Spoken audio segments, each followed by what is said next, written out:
A'udzubillahi minasyaitonirrajim. Bismillah, alhamdulillah, assalatu ala rasulillah. Assalamualaikum warahmatullahi wabarakatuh. Waalaikumsalam warahmatullahi wabarakatuh. Ibu-ibu dan bapak-bapak sekalian yang dirahmati Allah, pertama, alhamdulillahil alamin. Marilah kita selalu menghadirkan Allah dalam segala kehidupan kita dengan selalu mengakui segala peran Allah dan kita mengucapkan alhamdulillah. As-salawat dan assalam kita haturkan kepada Rasulullah sallallahu alaihi wasallam. Ajraimakumullah. Sebagai pembuka pada hari ini adalah sangat berbahaya seandainya kita dalam hidup tidak menghadirkan Allah. Kemarin saya mendengar sesuatu yang sangat menarik menurut saya, yaitu persamaan antara komunis dengan yang lainnya adalah ketika manusia tidak menganggap ada peran Allah, itu udah setengah jalan menuju komunis. Ketika manusia sudah mengandalkan usahanya tanpa Allah, sudah setengah jalan menuju komunis. Maka para ulama mengatakan al-akhdhu bil asbab wajib. Yang namanya berusaha itu wajib. Akan tetapi mengandalkan usaha saja tanpa Allah musyrik. Maka itu alhamdulillahirrahmanirrahim. Marilah kita selalu menghadirkan Allah dalam kehidupan ini. Selalu merasa bahwa Allah lah yang berperan dalam kehidupan ini. Kita hanya sebatas usaha, Allah yang berperan. As-salawat dan assalam kita haturkan kepada Rasulullah sallallahu alaihi wasallam. Ajraimakumullah. Pada hari ini kita akan pertama memahami apa itu tabarruk. Panjang sebenarnya tabarruk ini. Saya khawatir justru hari ini nggak selesai tabarruk. Karena panjang. Begini, sebagai mukadimah, bapak-bapak dan ibu-ibu yang saya hormati, kita ini berhadapan dengan beberapa kelompok yang memang tidak memakai fikih sama sekali. Hadis, Quran, hadis dengan cara memahami yang begitu sederhana. Sehingga kesannya yang selama ini dibolehkan oleh para ulama menjadi salah. Yang jadi masalah, yang dibolehkan ulama menjadi pendapat manusia, pendapat mereka menjadi hadis. Nah ini yang sering mengatakan, kan tidak sesuai sunnah, kan tidak sesuai hadis. Sebetulnya yang dimaksud hadis itu apa? Pemahaman para ustadz kelompok ini atau pemahaman para ulama? Ini hari ini kita akan lihat betapa kita terpengaruh dengan cara memahami yang saya kira tidak tepat. Tidak tepat. Nah, yaitu kita mulai dengan fikih tabarruk. Ngalap berkah. Ada kiai, tangannya dicium. Boleh atau tidak? Makanya ini menjadi menarik. Kenapa? Kan tidak boleh. Kan nanti dulu. Kita mau memahami hadis dari satu hadis atau dari berbagai hadis. Maka saya sering mengatakan bahwa memahami masalah dari satu hadis beda dengan memahami masalah dari berbagai hadis. Akan kita lihat nanti bagaimana ngelap berkah. Bahasa Arabnya at-tabarruk, fikih tabarruk. Fikih tabarruk. Dan apa itu tabarruk? Nah, kalau ada yang begini kita langsung gimana? Musyrik. Menyembah kuburan. Sedang apa? Ini masalahnya ada hubungan dengan tabarruk. Tawasul, tabarruk, atau menyembah kuburan. Ini menyembah kuburan. Apakah boleh memvonis sesuatu tanpa bertanya? Makanya harus bertanya. Sedang apa? Kalau tawasul, mintanya kepada siapa? Allah. Tabarruk, Allah. Menyembah kuburan jelas haram. Kalau menyembah kuburan jelas haram. Maka di rahimakumullah ternyata slide-nya belum muncul. Ini saya munculkan dulu ya. Jadi kalau lihat gambar begitu seperti ini, apa yang terjadi? Apa yang ada kesana kita? Apakah menyembah kuburan? Maka hari ini kita akan bahas apa sih maksudnya? Apakah tawasul atau tabaruk atau menyembah kuburan? Yang musyrik menyembah kuburan. Yang musyrik meminta ke yang dikubur. Yang musyrik menganggap kuburan punya manfaat dan madarat. Jelas nggak boleh. Bagaimana dengan tabaruk? Nah, kita lihat. Bagaimana dengan tawasul? Nanti ada lagi. Jadi definisi yang namanya tabaruk. Ini saya ambilkan dari Al-Mawsu'ah Al-Fiqhiyah Kuwaitiyah. Apa tabaruk? Tabarruku lughatan berkah, tumbuh, berkembang. Jadi barokah itu tumbuh dan berkembang. Apa itu tabaruk? Doa, mendoakan mendapat berkah. Tabrik, keberkahan. Kan tabrik itu ucapan selamat. Barakallahu. Kita kan dalam pernikahan ya. Barakallahu laka. Kalau berdua jadi lakuma wa baraka alaikuma. Kadang-kadang kita mengucapkannya dan juga nggak tahu amat itu apa sih artinya. Pokok barokah. Apa itu barokah? Ya barokah. Nah, barokah. Barakallahu laka. Mendapat keberkahan. Maksudnya mudah-mudahan perjodohannya abadi. Barakallahu alaikuma. Mudah-mudahan pernikahan ini mendatangkan anak. Gitu. Jadi menambah, berkembang. Asalnya 2 jadi 3. Asalnya 3 jadi 4. Gitu. Barakallahu laka barakalaikum. At-tabrik berdoa mudah-mudahan mendapat keberkahan. Apa itu keberkahan? Al-barakah subutul khair al-ilahi. Apa itu barokah?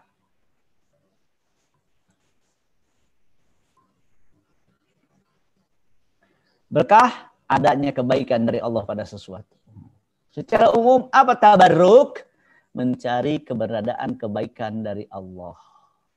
Secara bahasa, tabaruk adalah mencari kebaikan dari Allah. Mencari kebaikan. Lihat, hadis mengatakan, walau anna ahlal qura amanu wattaqau.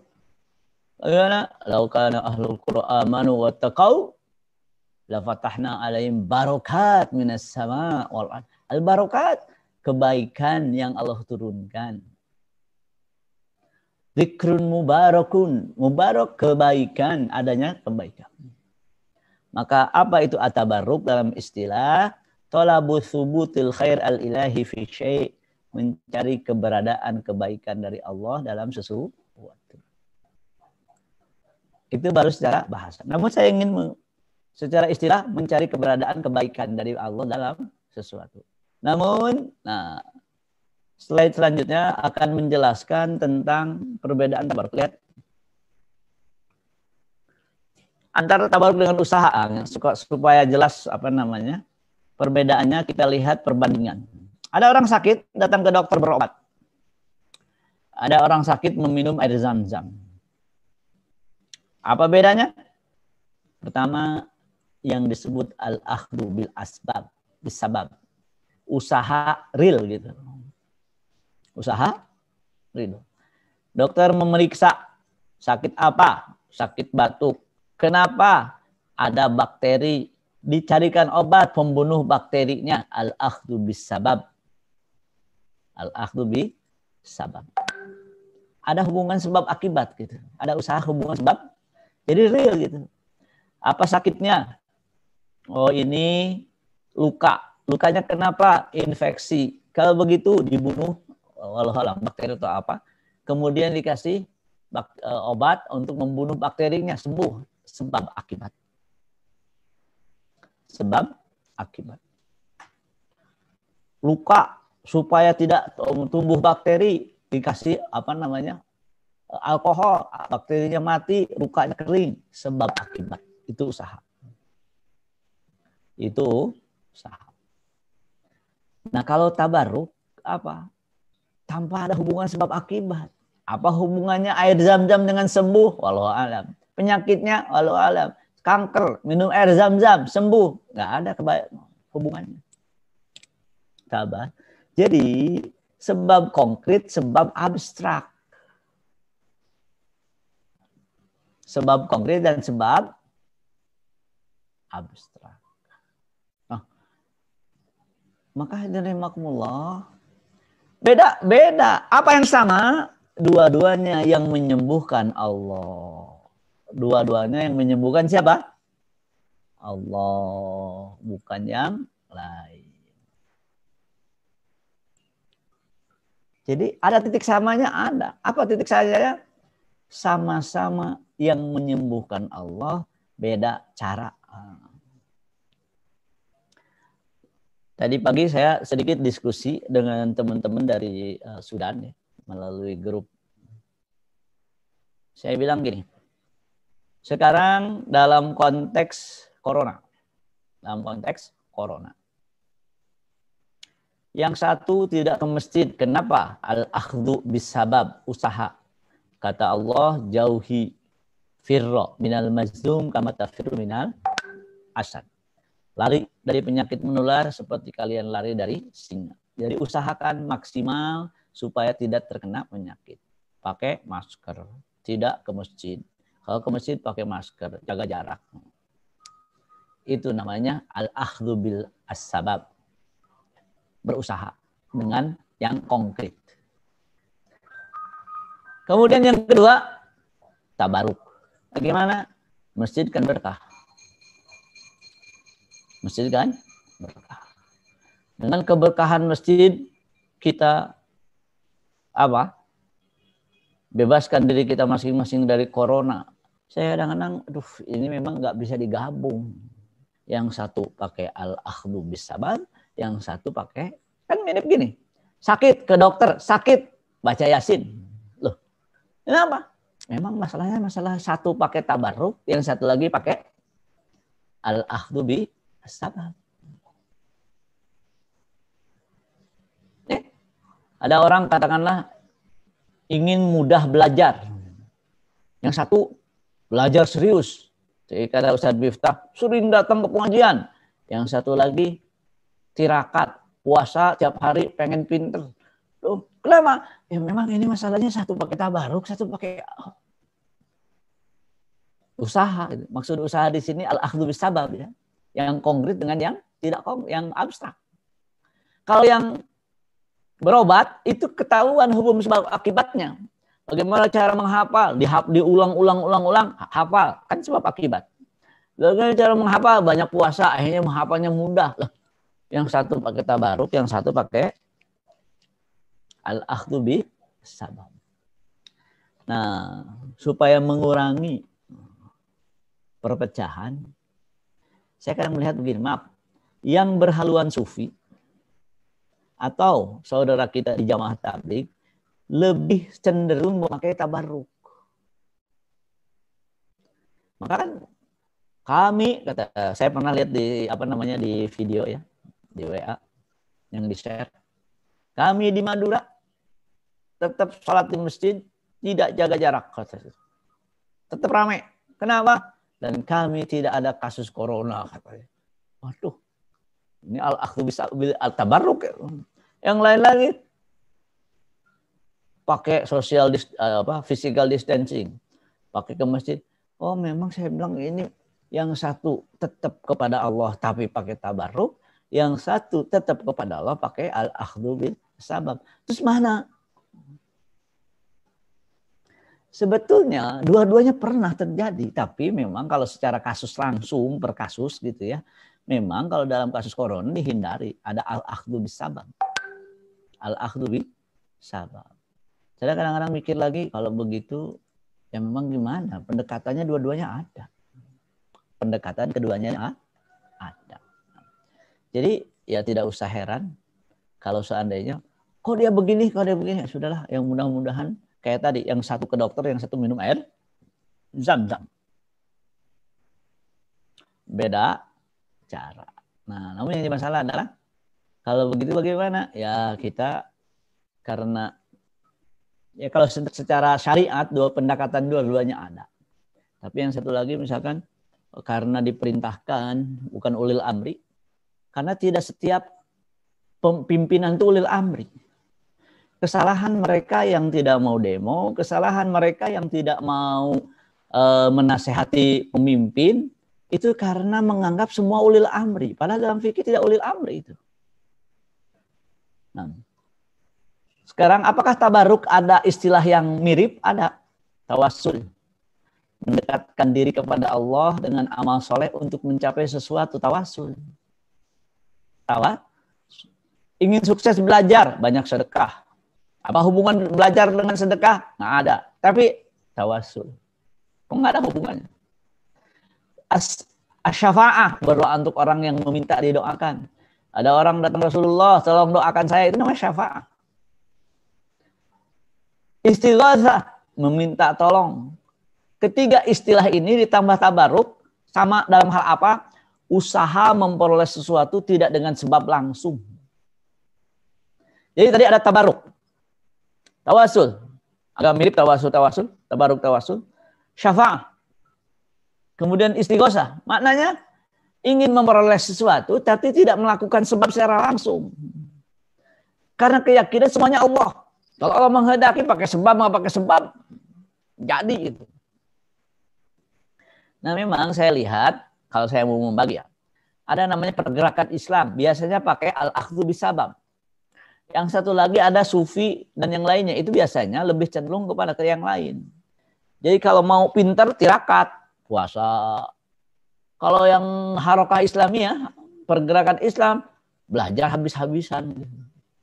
Memang subhanallah, saya memang ini, ya paling tidak kita bisa saling memahami lah satu sama lain. Apa titik sama antara tabaruk, tawasul, syafa'ah, istighosah? Usaha memperoleh sesuatu tidak dengan sebab langsung. Kan? Air zam-zam tidak sebab langsung menyembuhkan. Siapa? Allah yang menyembuhkan. Tapi tidak, akal manusia nggak bisa langsung paham. Apa hubungannya air zam-zam dengan kanker gitu kan? Yang satu lagi, bagaimana diteliti seperti Dr. Warsito yang meneliti membunuh kanker dengan teknologi tertentu yang mana selnya kankernya ditembak dari luar melalui sebuah alat elektromagnetik. Kemudian ya kita sebab akibat kalau itu. Sebab akibat. Azza Jadi saya kira kita bisa memahami apa sih makna tabaruk kalau begitu. Apa makna tawasul? Secara umum semuanya adalah usaha memperoleh sesuatu tidak dengan sebab langsung. Melalui orang. Tawasul kemana dulu baru nggak langsung ke Allah. Istighosah melalui orang lain. Syafa'ah melalui orang lain. Jadi melalui sesuatu selain dirinya sendiri bukan secara langsung. Yang diusahakan diri sendiri. Tabaruk. Nah kadang-kadang orang ada cenderungnya usahanya saja. Orang cenderung tabaruk lebih ke tabaruk gitu. Nah, saya kadang-kadang ada agenda yang lebih besar. Sudahlah kalau memang ini bisa kita saling memahami, tidak usah saling menghujat lah. Karena memang dua-duanya ada. Mari kita lihat apa itu jenis tabaruk. Nah, setelah kita memahami apa itu tabaruk, jenis tabaruk banyak sebetulnya. Tapi saya sebutkan sebagiannya. Tabaruk dengan basmalah dan hamdalah. Ada. Nah ini, makanya saya sering mengatakan bahwa memahami sesuatu tidak bisa dengan tersurat saja. Bisa dengan tersurat dan tersirat. Bisa tersurat dan tersirat. Apa tabaruk dengan basmalah? Nanti ada hadisnya. Ada ayatnya. Hadis ya, bukan ayat. Kemudian, tabaruk dengan air zam-zam tadi sudah selintas. Tabaruk dengan tempat dan waktu ketika menikah. Kenapa? Menikah di hari Jumat. Waktu menikah di masjid tempat. Tabaruk dengan orang soleh. Nah ini yang menjadi permasalahan krusial. Baik para nabi atau selain nabi.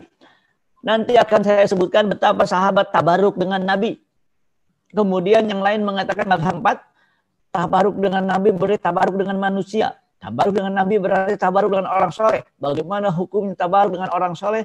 Di mazhab 4 hampir semuanya sepakat boleh.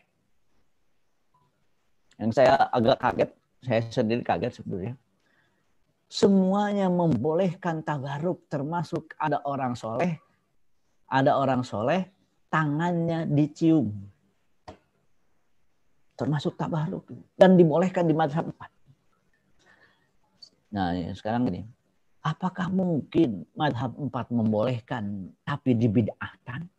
Nah, ini menjadi aneh. Menjadi aneh. Nah, jadi kalau masalah keempat itu bisa satu sesi penuh itu. Tabaruk kan orang soleh baik ketika para nabi atau orang selain nabi. Nah, bagaimana nanti ada masalah kuburan, masalah apa? Ada semua riwayatnya. Paling tidak riwayat-riwayat ini tidak bisa mengatakan bahwa hal ini adalah bid'ah. Ada yang sering mengatakan mereka mewarisi tradisi orang tuanya. Kalau tradisi orang tua kita adalah tradisi Islami, maka tidak bisa disamakan dengan tradisi orang jahil. Itu kan tradisi, nanti itu tradisi siapa? Tradisi orang jahil atau tradisi orang Islam? Kalau tradisi orang Muslim tidak bisa dikatakan seperti dalam ma wajadu alai aba'uhum. Nggak bisa seperti itu. Jadi itu mengikuti tradisi, emang tradisi semua jelek. Kalau tradisi Islami kira apalagi dibahas di madhab 4. Madhab 4 membahasnya. Oke, saya kadang-kadang ya Allah, ini yang sering membid'ahkan itu karena kurang ilmu atau karena nggak mau membuka wawasan gitu. Tapi alhamdulillah saya kira sekarang sudah berkembang dengan yang saya ambil kan Mausu'ah Fiqhiyah Kuwaitiyah. Encyclopedia Fikih Kuwait. Saya lihat fatwa-fatwa di negara Saudi pun, itu Kuwait yang bikin, di Saudi, negaranya Salman itu, mengatakan menurut kitab Mausu'ah Fiqhiyah Kuwaitiyah, jadi menjadi apa? Rujukan semua orang itu. Kenapa? Karena menyadarkan kembali yang selama ini dianggap salah itu belum tentu salah karena para ulama mempunyai dalil yang jelas tentang masalah-masalah yang selama ini dibid'ahkan. Di antaranya masalah bab tabarruk. Bab tabarruk. Nah, alhamdulillah kita satu persatu tabarruk dengan basmalah. Tabarruk dengan basmalah dan hamdalah. Sebagian ulama berpendapat memulai segala sesuatu yang penting dan diperhatikan dalam syariat tidak diharamkan, tidak makruh dan bukan hal-hal sepele. Jadi selama hal tersebut tidak haram, selama hal tersebut tidak makruh dan bukan hal sepele, memulainya dengan basmalah dan alhamdulillah disunnahkan dengan tujuan tabarruk. Tabarruk dengan keberkahan basmalah, tabarruk dengan keberkahan hamdalah. Bagaimana? Makanya lihat hadis. An Abi Hurairah qala Rasulullah sallallahu alaihi wasallam, kullu amrin zibalin, setiap urusan zibalin penting, la yubda'u fihi atau la yabda'u fihi, bisa saja dulunya tidak dimulai dengan bilhamdalah, aqta, terputus dari rahmat Allah. Maka memulai sesuatu dengan alhamdulillah, berharap keberkahan dari sesuatu yang akan kita lakukan.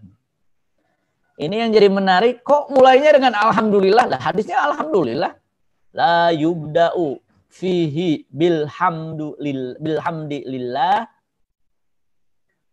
Mari kita mulai acara hari ini dengan alhamdulillah. Ya iya ada. Di ayat lain, hadis lain, kullu amrin zibalin, semua urusan yang punya yang penting, yang baik, la yubda'u fihi bi bismillah, tidak dimulaikan bismillah, yang ini bismillah, aqta, terputus dari rahmat. Jadi boleh saja. Kenapa memulai dengan alhamdulillah? Kenapa mulai dengan bismillah? Tabarrukan. Berharap kebaikan dari Allah dengan dimulai dan hamdalah dan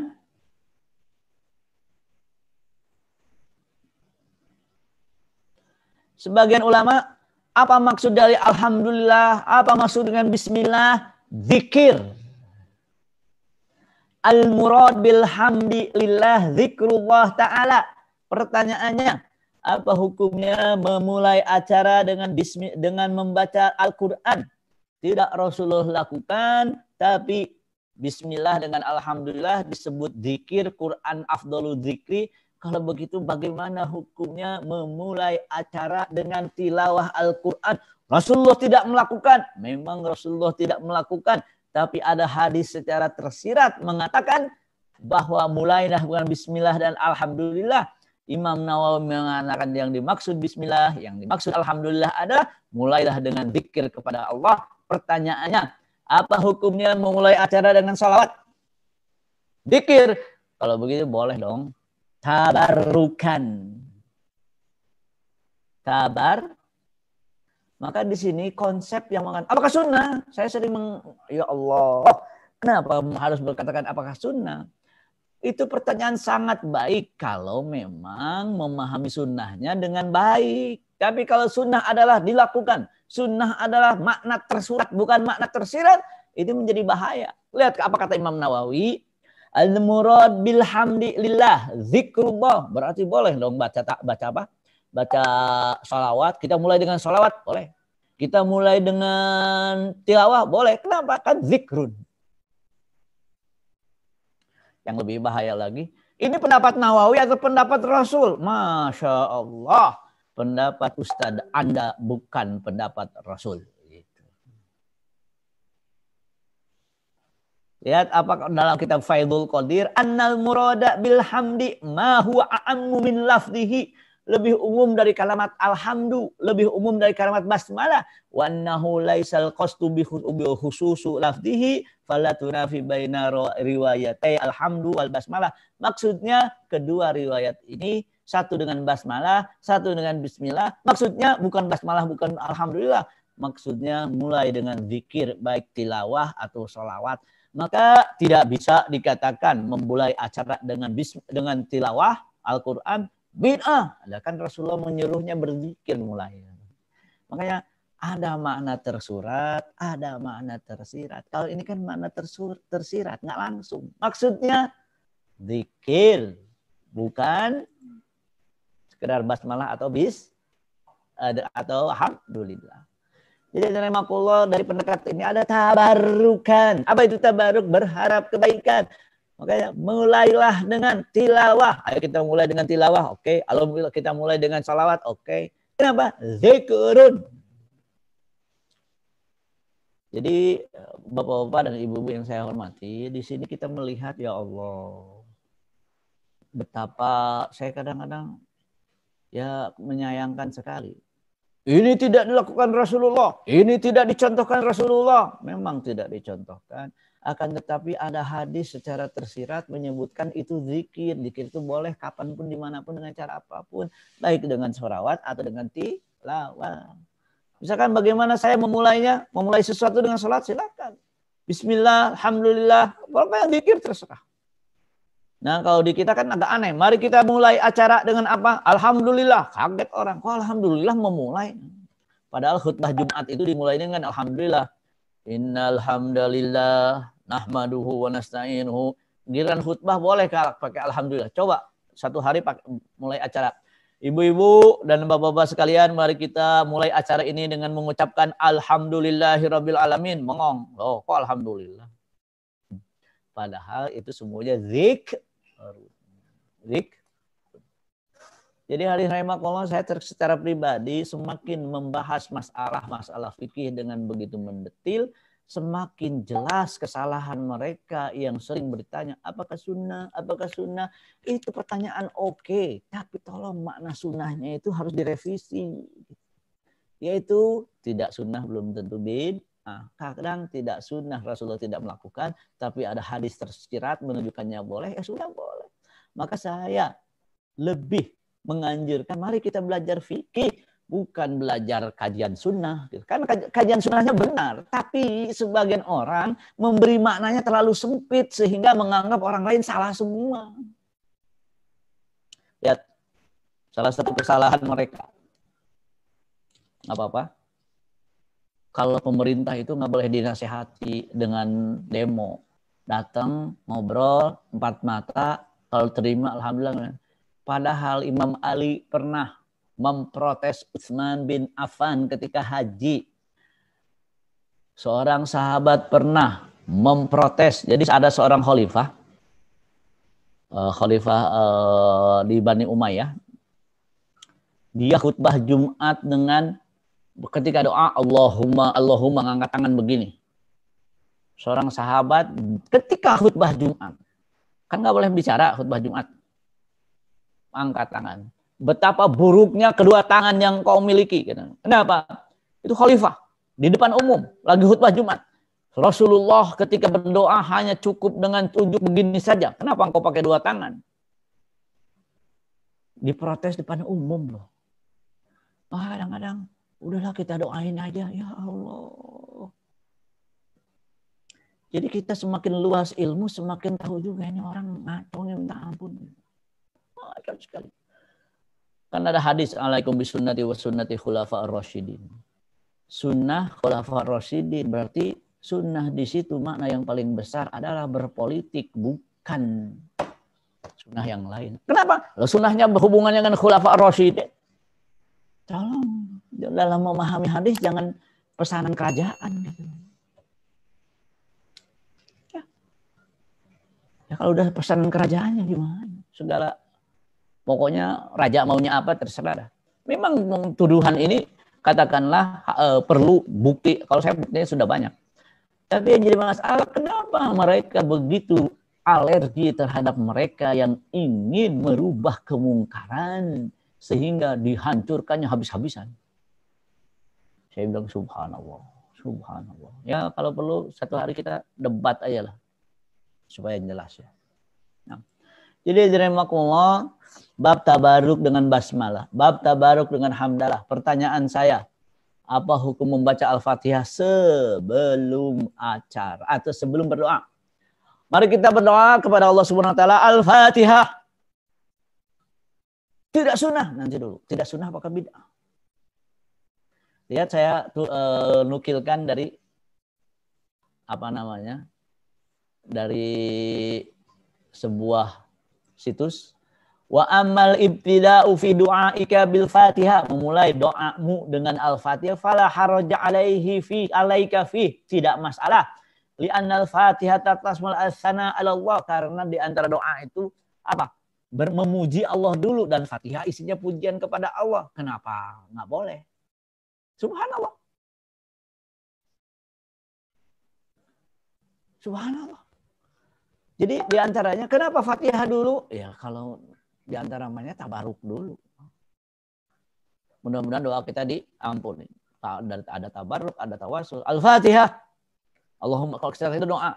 Memang Rasulullah tidak melakukan, tapi banyak hadis secara tersirat membolehkan hal tersebut. Maka kalau kita bahas tersurat dan tersirat, wah, boleh nggak doa pakai Al-Fatihah dulu? Boleh, boleh.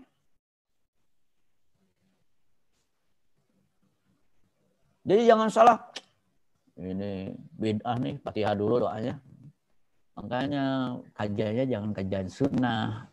Kajian sunnah yang terbatas itu, tidak sunnah sebenarnya bid'ah. Wah itu, dengan kajian fikih lebih luas. Jadi para ulama melahirkan fikih disalahkan oleh mereka yang hanya paham tersurat-tersurat saja. Jadi nggak masalah. Itu baru yang pertama. Yang kedua, tabaruk dengan air zam-zam. Para ulama berpendapat bahwa meminum air zam-zam disunahkan untuk meminta sesuatu, baik urusan dunia atau akhirat. Kan az-zam-zam lima syuriba lahu. Ya Allah, saya ingin anak-anak saya soleh. Doa. Hubungannya apa? Tabarukan. Ya Allah, saya ingin, kadang-kadang ada yang belum punya keturunan, saya ingin punya keturunan, minum air zam-zam. Oh, air zam-zam segala. Ya, memang Allah dalam hadis sebutkan az-zam-zam lima syuriba lahu. Air zam-zam bermanfaat sesuai dengan tujuan meminumnya. Ma'u zam-zam lima syuriba lahu. Tabarukan boleh. Air zam-zam jauh-jauh dibawa dari Saudi, subhanallah, datang. Makanya air zam-zam diminumnya yang kayak orang haus. Kalau di Saudi sih nggak apa-apa, minum zam-zam kayak orang haus ya. Kan Saudi bikin teh pakai air zam-zam. Di Indonesia jangan. Dikit lima syuriba lahu. Ya Allah, mudah-mudahan Engkau bukakan pintu faham kepada kami sehingga kami tidak salah. Sangkain kami ini membangun Islam, ternyata kami menghancurkan Islam. Kan tersesat di jalan lurus itu bahaya. Bahaya. Dan Rasulullah mewanti-wanti tentang mereka yang tersesat di jalan lurus. Kalau tersesat di jalan lurusnya istilah saya. Maksudnya menyangka benar padahal salah. Dan dalam hadis ada itu. Orang-orang seperti itu. Nah, jadi tabaruk dengan air zam-zam, boleh namanya tabaruk. Apa hubungannya antara zam-zam dengan anak soleh? Nggak ada. Secara akal manusia. Tapi Allah Maha Kuasa untuk menjadikan anak kita soleh dengan perantara minum air zam-zam. Zam-zam 5 syuriba lahu. Tabaruk. Azza bab yang lain, nah ini tabaruk dengan tempat dan waktu ketika menikah. Ibu-ibu yang saya hormati, bapak-bapak yang saya hormati, menikah tanpa kalimat lagi. Mau kalimat lagi nanti repot. Ada yang senang, ada yang cemberut kalau pakai lagi ya. Di rumah saya juga cemberut kalau pakai lagi. Jumhur ulama berpendapat bahwa melakukan akad nikah di masjid, tabarukan dengan masjid, dan di hari Jumat adalah mustahab. Mustahab itu sunnah, dilakukan berpahala dengan tujuan mengambil keberkahan dari hari, yaitu Jumat, dari tempat, yaitu masjid tabarukan. Apa kata Rasulullah? A'linu hadzal nikah. Yang namanya nikah itu diumumkan. Maka ini menjadi masalah bagaimana nikahnya sir. Menjadi masalah. Kan a'linu. Waj'aluhu fil masajid. Jadikan pernikahan di masjid. Berarti tabarukan dengan masjid. Ibnu Qunabah berkata, nah ini sekarang kalau di masjid sudah selesai. Yang menarik bagaimana menikah di hari Jumat. Nggak pakai lagi. Nikah di hari Jumat. Kalau di masjid ada hadisnya. Lihat Ibnu Qudamah yustahad aqdun nikah yaumul Jumat, hari Jumat. An-Nafrawi dari madhab Maliki yustahad.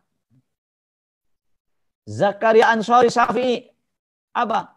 Mustahab juga.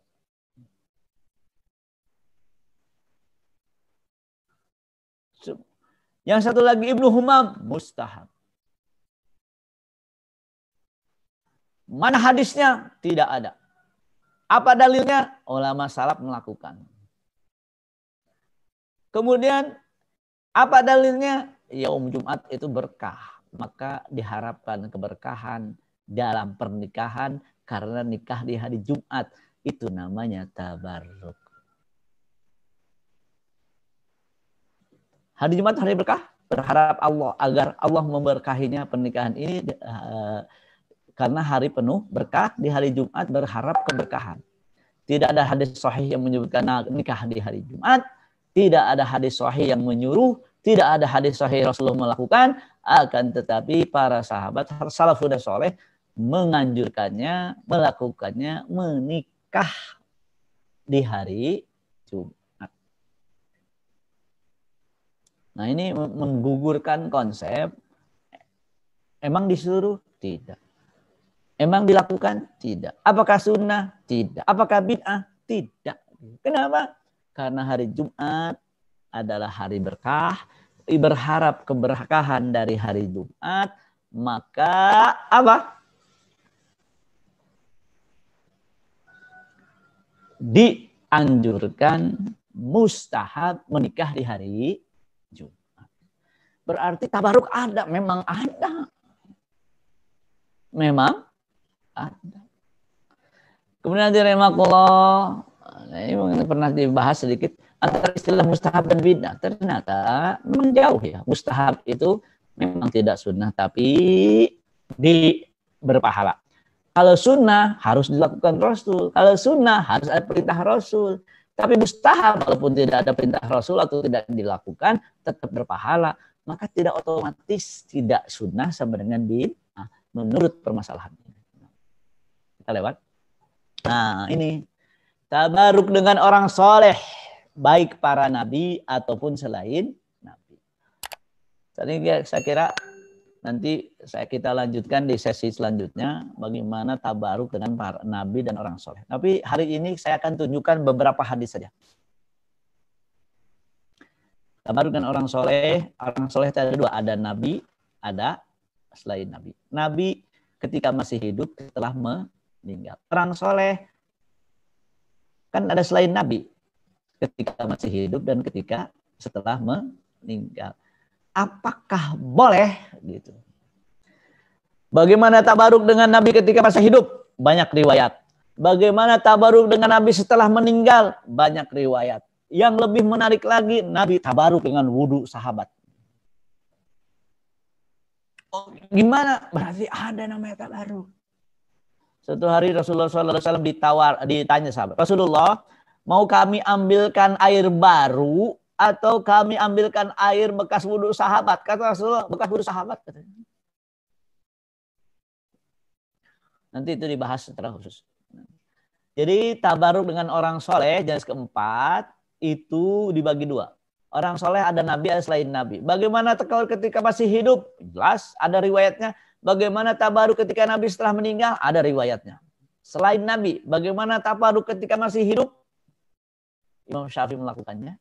Imam Ahmad melakukannya. Bagaimana tabaruk dengan setelah meninggal? Riwayat dalam Imam Syafi'i pun ada. Bagaimana tabaruk dalam madhab 4? Hampir semuanya mengatakan, bukan hampir, madhab 4 semuanya mengatakan boleh. Wah, ini tidak sesuai sunnah. Yang lebih paham sunnah itu madhab 4 atau orang sekarang. Jadi kalau gitu mari kita jujur. Masa madhab 4 membolehkan semuanya kemudian jadi bid'ah? Gimana? Gak mungkin. Gak mungkin. Adalah mustahil. Dibolehkan madhab 4 kemudian jadi bid'ah. Mustahil. Mustahil. Dalam hal ini, ya Allah. Kalau ilmu kita kembangkan lebih jauh, lebih luas lagi, sebetulnya kita akan menemukan, yang memahami kan bukan kita, memahami itu para ulama. Kita tidak bisa memahami langsung. Terus bagaimana kita memahami menurut para ulama? Kita hanya ngecek benar nggak pendapatnya melalui timbangan Quran dan Sunnah. Ada timbangannya, yaitu melihat Quran dan Sunnah. Tapi mengatakan itu salah semua. Yang benar adalah, makanya pendapat Ustadz bukan hadis. Pendapat Ustadz bukan hadis. Saya sedikit saja, tabaruk dengan Nabi ketika masih hidup. Dan tabaruk dengan air bekas wudhu, ini para Nabi. Rasulullah bukan para Nabi, Rasulullah. Kalau beliau wudhu, lihat, hampir saja mereka berkelahi memperebutkan air yang berjatuhan setelah dipakai wudhu. Berarti tabaruk sahabat dengan air bekas wudhu Rasulullah. Dan ini hadis sahih Bukhari. Kalau tidak mendapatkan air tersebut, mereka menyentuh tempat basah di badan mereka dikarenakan kena air wudhu Nabi. Jadi gini, sahabat berebut air wudhu. Kemudian apa? Yang lain, yang sebagian dapat, sebagian tidak. Kemudian kalau nggak dapat, sahabat yang basah itu ditempelin lagi. Pokoknya kena air itu. Sabar. Sabar. Maka nanti bagaimana tabaruk dengan Nabi? Dalam mazhab Maliki disebutkan mengkiaskan kepada yang dilakukan Aisyah kepada Nabi, berarti orang soleh pun boleh. Silahkan. Saya tidak berpendapat, saya akan menukilkan pendapat-pendapat itu di mazhab 4. Pertanyaannya, apakah mungkin mazhab 4 menjadi dolal? Saya kira yang lebih dolal yang mendolalkannya. Gitu. Tabaruk dengan ludah, dahak dan ingus Nabi, ya Allah. Karena Nabi SAW la yabsuku busokon, kalau tidak pernah Nabi meludah atau mengeluarkan nukhamah dari hidung, illa talaqauha, para sahabat ngambil. Jangan ngebayangin kita Rasul berebut. Bayang nggak kaunya ya, kalau ludah manusia kita nggak mau, apalagi sekarang corona ya. Ini Rasul ya. Wa akhluha minal hawa, maksudnya bukan setelah jatuh ke tanah, masih diambil. Waqad fi kafi rajulin minhum, ditaruh di fadallaku biha wujuhahu badan. wa atsadahum wa masahu biha juludahum wa a'dha'ahum tabarrukan biha. Berliana. Rasulullah yatfulu tuh gitu, meludah tapi nggak keluar ludah. Fi afwahil atfal wa yamujju riqahu fil ayadi wa kana yamdukhu at-ta'am fa yamudduhu fi fami. Makanan nih, makan. Nah, yang jadi masalah adalah apakah khusus untuk Nabi atau berarti orang soleh juga boleh? Sebetulnya pendapat sebagian besar pendapat mengatakan termasuk orang soleh. Ada teman sekarang jadi fakih ya, artinya maksudnya paham fikih lah. Dia cerita, dulu saya lagi kecil dibawa sama bapak saya. Bapak saya ingin saya pinter dalam masalah fikih. Kemudian sama Habib itu dia heran kok digituin. Tapi alhamdulillah anaknya memang, ya saya tidak bersebut nama, teman saya ketika di Mesir sekarang masya Allah mengarang buku dan dia konsen dengan fikih. Para sahabat anak kecilnya dibawa ke Rasulullah, liyah nikahun muntahnik gitu. Tabaruk dengan darah Nabi. Nah, ini ada menarik. Saya akhiri dengan riwayat ini. Nanti kita lanjut ke tabaruk yang selanjutnya. Karena masih panjang slide-nya. Seorang Abdullah bin Zubair, anaknya Zubair, anaknya Asma. Zubair nikah dengan Asma, melahirkan anak bernama Abdullah bin Zubair. Suatu hari Abdullah bin Zubair datang ke Rasulullah SAW. Wa huwa yahtajim. Abdullah bin Zubair sedang melihat Rasulullah sedang bekam. Falamma faragha qala. Ketika selesai dibekam, Rasulullah berkata, "Ya Abdullah, idhhab bihadza adam fa'ahrikhu." Pergi bawa darah ini, kemudian apa? Buang. Haitsu la yaraka ahad fasharibahu. Jangan terlihat seseorang, nanti ada yang minum. Falamma raja'a, kemudian Abdullah bin Zubair kembali ke Rasulullah. Qala. Rasulullah bertanya kepada Abdullah bin Zubair, "Ya Abdullah, ma sana'ta?" Apa yang kau lakukan? Qala ja'altuhu fi ahfa makanin alimtu annahu makhfiyun. Saya jadikan di tempat tidak ada orang yang tahu dan saya yakin banget tidak ada yang tahu Rasulullah. Enggak ada yang tahu tempat saya membuang darah tersebut. Qala. Rasulullah agak curiga nih. Apa kata Rasulullah? La'allaka syaribtahu. Kalau begitu di tempat enggak ada yang orang tahu sama sekali, kamu minum ya katanya. Kemudian kata, iya Rasulullah saya minum. Qala wailun linnas minka. Nanti orang pada marah sama kamu. Kamu disuruh coba kamu minum sendiri. Wailul laka minan nas. Fakanu yarawna anna al-quwwata lati bihi min dzalika. Mereka menganggap kekuatan tersebut ada dari apa? Darah Nabi Shallallahu alaihi wasallam. Saya kira pembahasan masih panjang, tapi tidak masalah, kita cut dulu sampai ini. Nanti kita lanjutkan karena ada yang nanti bagaimana dengan orang soleh, bagaimana dengan panjang ceritanya. Mazhab 4. Kenapa saya ingin mengatakan begini? Sekali lagi memahami fikih tidak sesederhana di bayangan orang-orang yang sering membid'ahkan. Tidak seperti itu. Dan saya lihat perdebatannya di mana-mana. Di Mesir berdebat. Di Sudan berdebat. Yang di Indonesia yang ada yang berani debat. Kenapa? Sebenarnya kalau dibuka debat di TV itu ramai juga di Indonesia. Cuman kayaknya di Indonesia takut orang sadar Islam semua repot. Karena siapa yang bahaya kalau orang sadar Islam? PKI. Nah, kan di Indonesia yang dipiara apa? Sebuah pecah aja udah ribut semua. Bid'ah nggak bid'ah apa aja ribut ya semua. Tahu-tahu undang-undang apa? PIH ya. Saya kadang-kadang undang PIH itu ketukar dengan HPAHI itu. Nah, jadi ikhwafillah dalam hal ini saya lihat banyak mahasiswa saya nih yang ngikutin. Ada Rizwan, ada Armadi, ada sekarang udah pada jadi ustadz kayaknya. Nah, Ustaz Miftah silakan. Ya, jazakallah Ustaz atas kajian pada hari ini tentang fikih tabaruk. Sekarang tiba waktu untuk bertanya. Saya beri kesempatan untuk yang bertanya di Zoom 3 orang. Jika ada silakan. Sebelum membacakan yang pertanyaan chat ya. Ya. Maka yang mau bertanya di yang langsung dulu saja. Ya, silakan. Langsung dulu diaktifkan mikrofonnya. Ada nggak? Tentang fikih tabaruk ya. Tentang tabaruk. Ini baru sesi pertama ya, karena sesi kedua kayaknya lebih. Assalamualaikum. Nah, Assalamualaikum. Ya, ini saya ya.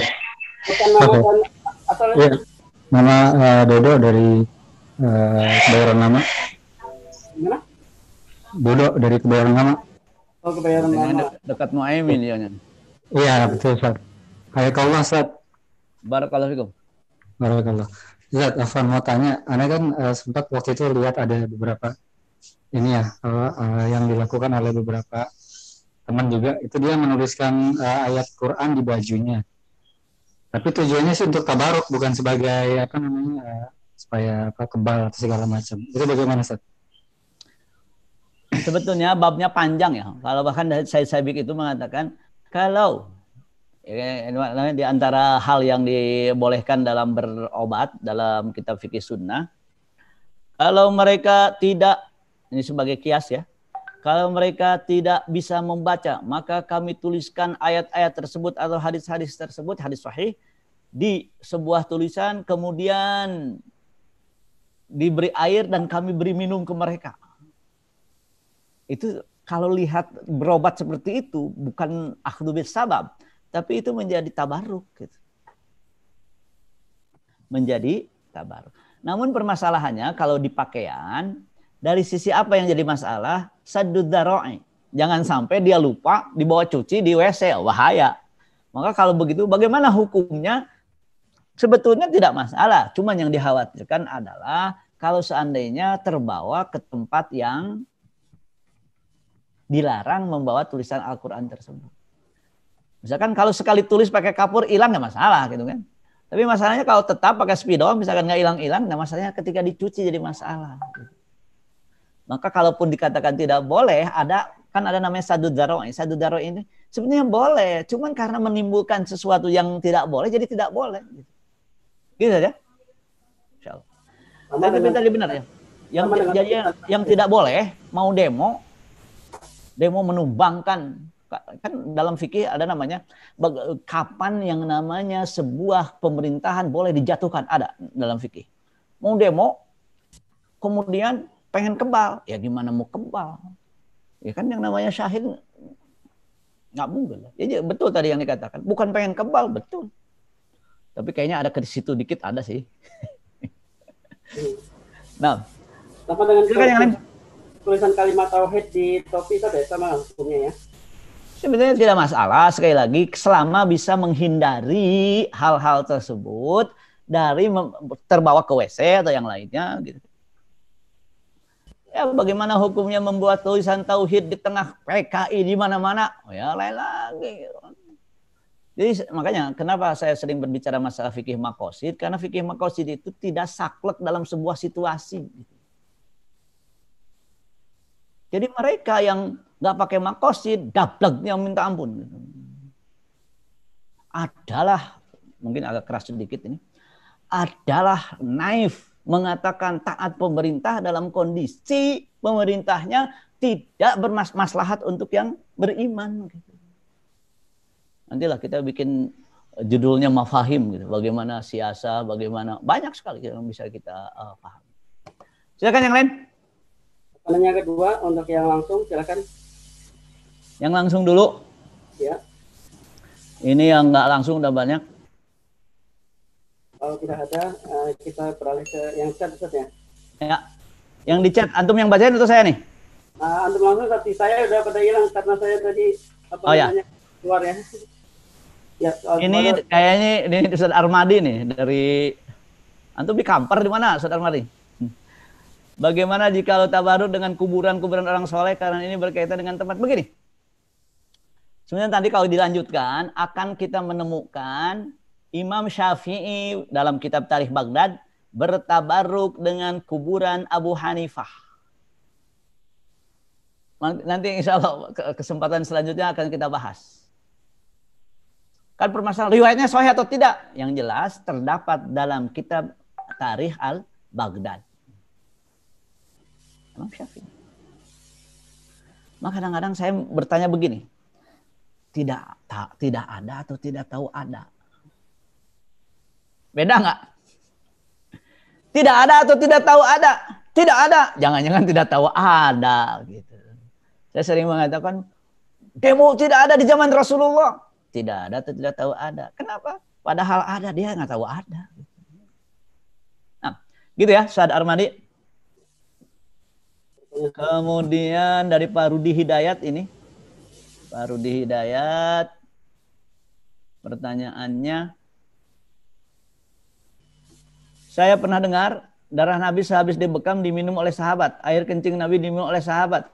Nah kalau air kencing nggak pernah. Saya belum pernah dengar ya. Yang pernah itu yang ada riwayatnya air kencing unta.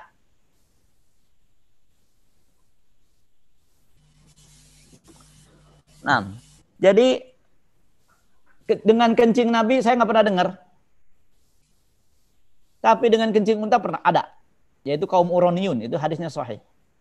Maka kaum Syiah dengan kotoran para imam, saya kira kalau melanggar syariat seperti jelaslah najis itu. Masa tabaruk dengan kotoran itu? Dan Nabi tidak.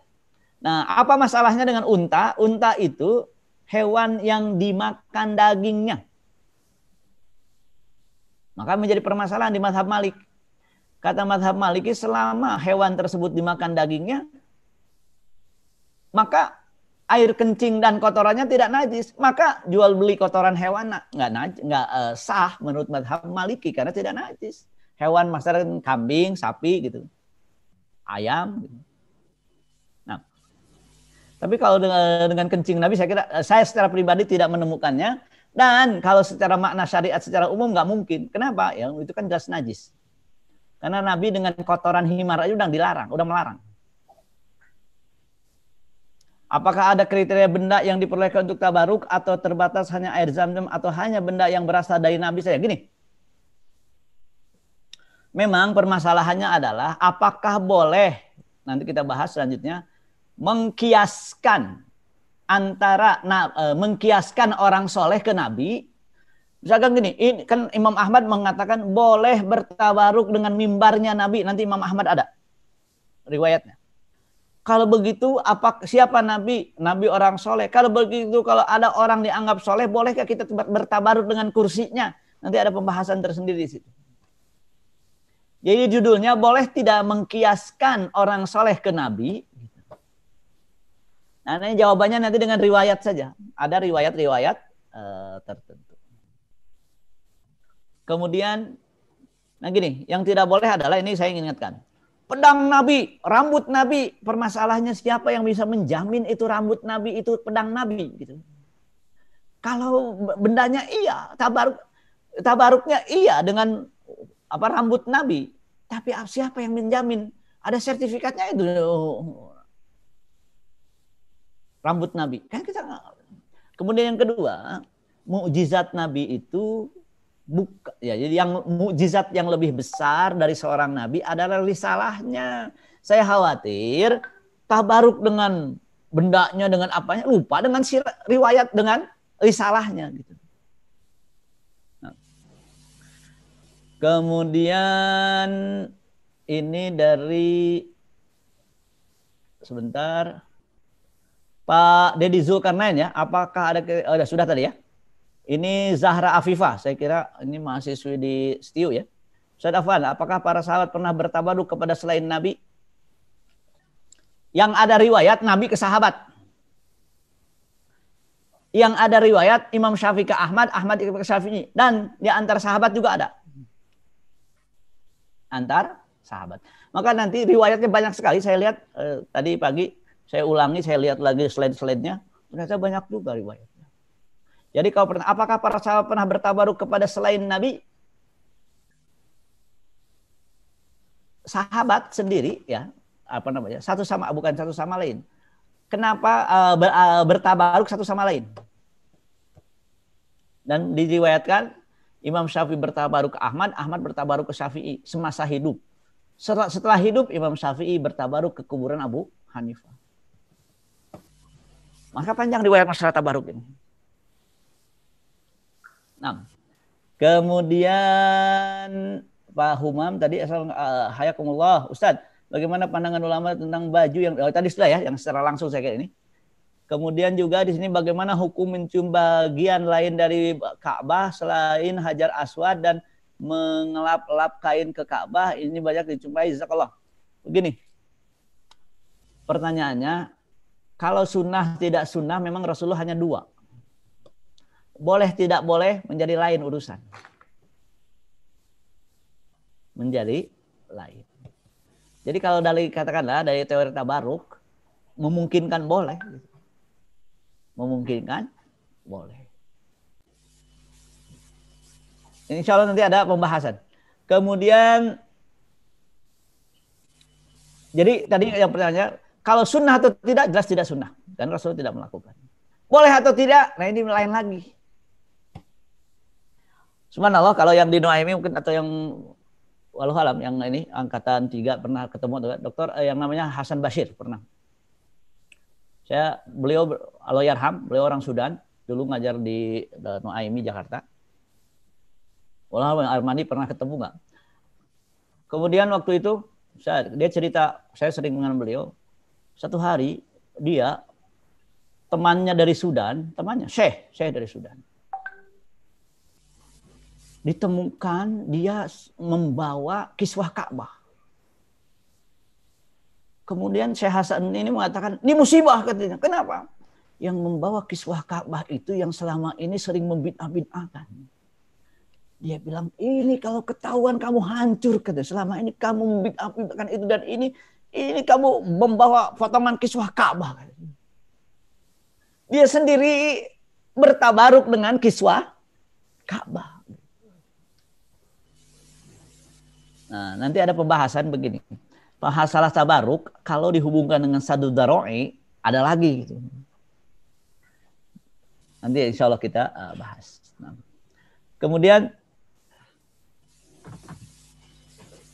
kalangan kita masalah sering mencium tangan Habib itu ada. Saya pastikan di madhab Malik atau saya share sedikit ya supaya ini pertanyaan ini supaya dijawabnya dengan katakanlah ada bukti ini ya, bukti fisiknya. Kita lihat sebentar. Sebentar. Ini tabaruk di madhab, ada tabaruk di ahli hadis di madhab Malik. Saya tampilkan sebentar. Nah.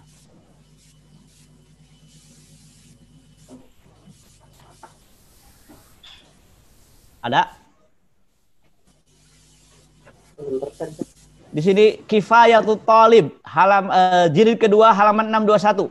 Wa amma yadul abwar rajul soleh wa man turja barokatuhu fajaizun. Boleh nggak? Boleh. Kalau dibaca lagi lihat wa amma ma yaf'aluhun nas min hamli turabil maqabir litabaruk fa dzukira fil mi'yar annahu jaizun. Mazhab siapa? Malik. Siapa? Mazhab Malik. Jadi bukan saya. Berarti memang dalam fikih ada yang membolehkan masalah mencium tangan orang-orang soleh. Ada lanjutnya Ustaz, pertanyaannya ini. Silakan. Yang masalah adalah ibu-ibu dan anak-anak gadis pun ikut mencium tangan Habib, gimana Ustaz? Begini. Jadi pertanyaannya, apakah hukum menyentuh tanpa syahwat boleh atau tidak? Panjang lagi. Apalagi mazhab Maliki. Mazhab Maliki itu kalau nggak pakai syahwat nggak masalah. Maka Dr. Kordowi sering dicaci gara-gara beliau berfatwa yang namanya salaman tanpa syahwat nggak boleh. Boleh katanya. Memang di mazhab Maliki kok. Bagaimana ukuran syahwat? Masa anak kecil. Paling tidak sekali lagi kita tidak bisa menuduh itu dan ini Kenapa sih? Maka Rasulullah SAW itu kalau mendapatkan sesuatu yang tidak sesuai dengan yang Rasulullah pahami, nanya dulu, kenapa? Gitu. Nanya dulu. Nah. Bagaimana menentukan bahwa seseorang atau sesuatu bisa jadi tabaruk? Apa prinsip bisa ditabaruki atau tidak? Begini, ada remakullah tadi, orang yang dianggap soleh. Bahkan nanti ada keterangan, kalau kalian dianggap soleh, jangan bilang saya bukan orang soleh. Udah biarkan aja. Nanti ada nukilan-nukilan dari kitab ya. Nukilan-nukilan dari kitab. Jadi kalau manusia, siapa yang dianggap soleh silahkan. Tapi boleh juga kita mengatakan, misalkan saya menarik Ramadan Buti, ditanya, Syekh, kenapa engkau tidak membolehkan orang mencium tangan? Bukan saya mengharamkan, kata dia. Tapi saya ini tahu siapa saya, kata Ramadan Buti. Saya tahu siapa saya. Kalian menganggap saya soleh itu karena apa? Karena Allah menutupi aib saya. Saya tahu aib saya, maka saya menolak. Tapi beliau tidak mengatakan haram. Kan ada bab fatwa, ada bab takwa. Nah, jadi misalkan tadi masalah tempat atau apa ya, memang kalau masalah tempat tidak boleh ada keberkahan kecuali kali misalkan ada ada hadis sahih tentang masalah tersebut. Kemudian tidak boleh sembarang. Wah, ini kuburan para wali. Nanti ada dalam saya siapa wali gitu. Jadi bukan wali itu punya ilmu kanuragan, belum tentu wali. Dan insya Allah kita bahas lebih luas lagi di pertemuan selanjutnya. Saya lihat slide-nya memang banyak banget ya, sampai 54 slide. Oh, ini kalau disampaikan kita nggak Jumatan hari ini. Yang Jumatan. Karena ada yang nggak Jumatan hari ini. Nah, ada lagi nggak ada ya? Silakan yang langsung kalau bertanya. Caranya langsung diberi kesempatan. Ya, satu leluasan di khutbahnya dekat. Silakan. Tidak ada. Kalau tidak ada, kita tutupkan saja. Nah, Masya Allah hari ini banyak yang jauh juga nih. Ada yang dari Medan. Nah, jazakumullah khair. Kira ini yang bisa saya sampaikan pada kesempatan hari ini. Hadirin rahimakumullah, dalam fikih tidak setuju silahkan. Karena dalam fikih pasti ada khilafiyah fikhiyah. Namun ketika ya pendapat berbeda ditanggap sesat karena pendapat masalah khilafiyah mu'tabaroh, apalagi disebutkan dalam buku-buku para ulama, nah ini tidak bisa seperti itu. Panjang sebetulnya bab tabaruk ini. Oleh karena itu, rahimakumullah, sekali lagi, sunnah yang Rasulullah ajarkan kepada kita adalah kalau melihat kok begini, jangan divonis dulu, tanya kenapa. Yang repotnya kita kalau bertanya jadi berantem ya gampang. Tanya Ustadz Google. Oh, pantas kalau begitu ya sudahlah. Kenapa? Sekali lagi, agenda kita bukan ribut masalah khilafiyah. Agenda kita yang lebih penting adalah jangan-jangan gara-gara kita ribut masalah khilafiyah, besok PKI udah deklarasi gitu. Bahaya. Lebih baik mari kita, kalau terjadi beda pendapat wajar. Imam Syafi'i dengan Imam Ahmad muridnya juga yang saling tabaruk itu beda pendapat, nggak ada masalah. Bahkan Imam Syafi'i dengan Imam Malik dalam berbagai masalah krusial lagi. Nah, jadi ini yang biasa kita sampaikan. Insya Allah kalau minggu depan kita masuk ke tabaruk yang kedua ya kita lanjutkan.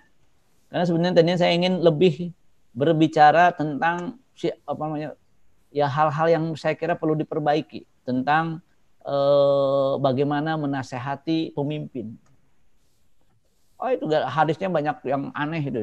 Hadisnya sahih, difahaminya yang masalah. Gitu. Nah, jadi ini, mohon maaf kalau ada salah, nanti ya slide saya share ke Ustadz Miftah. Tapi masih banyak berbahasa Arab ya, yang bisa bahasa Arab silakan saja. Barakallahu li wa lakum. Saya kembalikan ke Ustadz Miftah. Assalamualaikum warahmatullahi wabarakatuh.